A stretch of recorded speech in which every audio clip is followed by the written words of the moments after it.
যে প্রসঙ্গে কথা বলা খুব জরুরি যে আমাদের পারিপার্শ্বিক রাজনীতিটা কোন দিকে মোড় নিচ্ছে।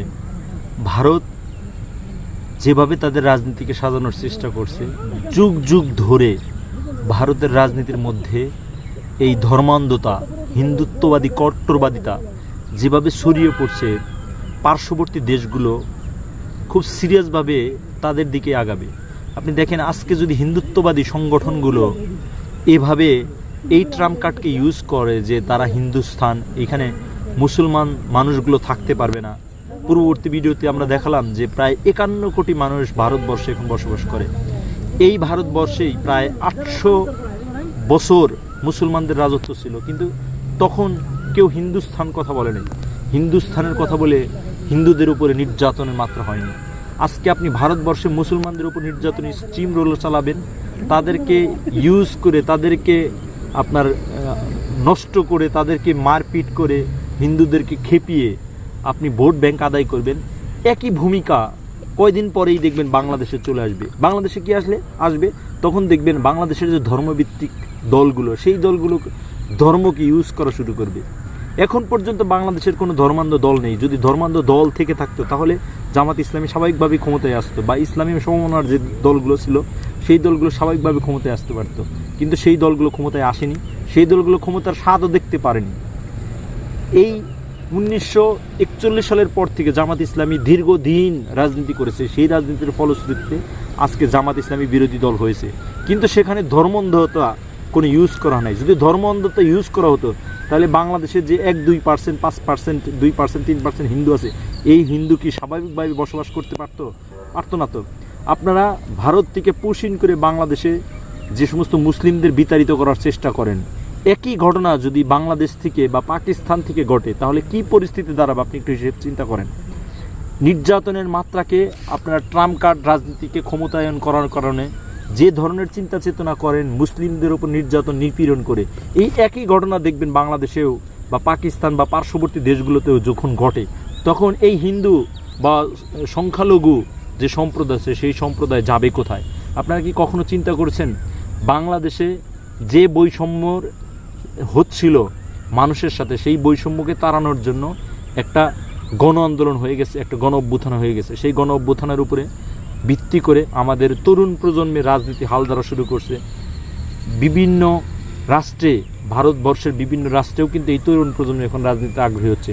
এখন তরুণ প্রজন্মের মধ্যে যদি আপনি এই বিষ ছড়িয়ে দেন যে হিন্দুদের খেপিয়ে হিন্দুত্ববাদীকে ধারণাকে আপনারা সিরিয়াসভাবে ধরে ভোট ব্যাংক আদায় করে রাষ্ট্র ক্ষমতায় অধিষ্ঠিত হবে, তাহলে পার্শ্ববর্তী দেশগুলো এই ঘটনা ঘটবে, তাহলে ইমব্যালেন্স থাকবে। আমাদের দেশের যে 1971 সালের পরবর্তী যে রাজনীতিগুলো আসছে, এই রাজনীতির মধ্যে কখনোই ধর্মান্ধতা ছিল না, ধর্মের ব্যবহার ছিল না।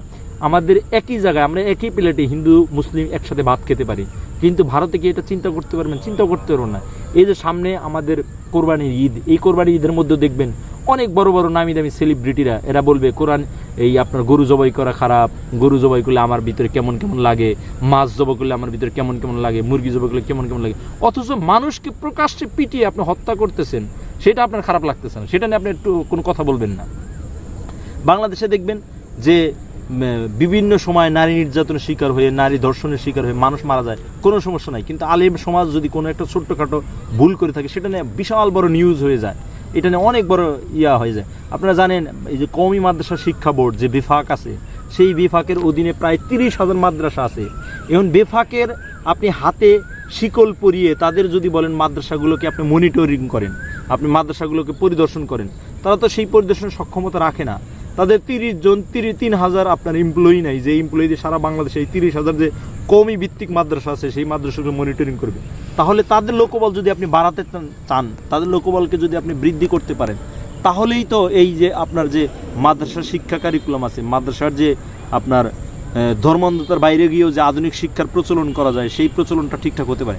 আমরা মাদ্রাসার শিক্ষা ব্যবস্থার যদি সিলেবাস সাম্প্রতিক সময়ে পর্যবেক্ষণ করে থাকেন, তাহলে দেখতে পারবেন যে মাদ্রাসার সিলেবাসের মধ্যে কিন্তু অনেক মডার্নাইজেশন করা হয়েছে, অনেক মডার্ন সিলেবাসগুলো এর মধ্যে অন্তর্ভুক্ত করা হয়েছে। সেই প্রেক্ষিতে মাদ্রাসার সিলেবাসগুলো খুব যদি মডার্ন হয়ে থাকে এবং এখানে যে মহিলারা নেতৃত্ব দেন, মহিলারা যে শিক্ষা ব্যবস্থার প্রধান থাকেন, সেই শিক্ষা ব্যবস্থার মধ্যে পুরুষ এবং মহিলাকে যেভাবে আমরা সংযুক্ত করার কথা, ট্রেনিং দিয়ে সংযুক্ত করার কথা, যদি সেটা করতে পারি তাহলে মাদ্রাসার মধ্যে যে দুই একটা অনাকাঙ্ক্ষিত ঘটনা ঘটে সেই অনাকাঙ্ক্ষিত ঘটনাগুলো কিন্তু সহজেই মীমাংসা করা যাবে। আমরা স্কুল কলেজ বিশ্ববিদ্যালয়ে দেখেছি এরকম হাজার হাজার লক্ষ লক্ষ ঘটনা ঘটে, কিন্তু সেগুলো মিডিয়ার আলোতে আসে না, সেগুলো পত্রিকার নিউজে আসে না। কেন আসে না? মাদ্রাসাকে আপনার এক ধরনের বৈষম্যের মধ্যে নেওয়ার চেষ্টা করা হয়। এটা যদি করা হয় তাহলে এই ভারত যেভাবে আপনার হিন্দুদের খেপিয়ে, হিন্দু কট্টরবাদী হিন্দুদেরকে প্রচার যন্ত্রে রেখে তাদের যে রাজনীতি করার চেষ্টা করছে, সেই একই ঘটনা কিন্তু বাংলাদেশে ঘটবে। সুতরাং আমরা মাদ্রাসার যে দুই একটা অনাকাঙ্ক্ষিত ঘটনা ঘটে সেগুলো আমরা বিচার বিশ্লেষণ ছাড়া বিভিন্ন রকম রূপ দিয়ে, রেটরিক ল্যাঙ্গুয়েজ দিয়ে সেটা প্রকাশ করে মুসলমানদের মন বিষিয়ে তোলার কোনো কারণ নেই। আমাদের বাংলাদেশের যেই ছেলেটা স্কুল কলেজ বিশ্ববিদ্যালয়, আমাদের কথাই বলুন না, আমরা স্কুল কলেজ বিশ্ববিদ্যালয়, আমাদের যে ধর্মীয় চিন্তা ভাবনা, ধর্মীয় নলেজ, সেটা কিন্তু আমাদের ফাউন্ডেশন গড়ে উঠছে সেই কওমি মাদ্রাসা থেকে। এখন এই কওমি মাদ্রাসাকে যদি আপনি বিতর্কিত করে হিন্দুয়ানির চেহারায় নেওয়ার চেষ্টা করেন তাহলে তো ধর্মেইটাই থাকবে না, তাহলে ধর্মান্ধতা রূপ নিবে। ভারত যেভাবে ধর্মান্ধতা নিয়ে রাজনীতি করতেছে আমাদের বাংলাদেশে দেখবেন এই ব্যবস্থা চলে আসবে। সুতরাং কট্টরবাদী না হয়ে যেখানে যৌক্তিক সমালোচনা করা দরকার সেখানে আমরা যৌক্তিক সমালোচনা করি এবং মানুষের উপকারের জন্য যে কাজগুলো করা দরকার সেই কাজগুলো করি। এই কাজগুলো যদি অব্যাহত রাখতে পারি তাহলেই দেখবেন আমাদের সমাজ সুন্দরভাবে গড়ে উঠবে। আমাদের যে সংস্কার রাজনীতি, ইনসাফ ভিত্তিক রাজনীতির কথা বলি, আমাদের ছেলে মেয়ে পরবর্তী প্রজন্মের যে চাকরির কথা বলি, কোটা নীতির যে বিরুদ্ধে কথা বলি, সেই সবগুলো কাজ একত্রে বাস্তবায়ন করা সম্ভব হবে।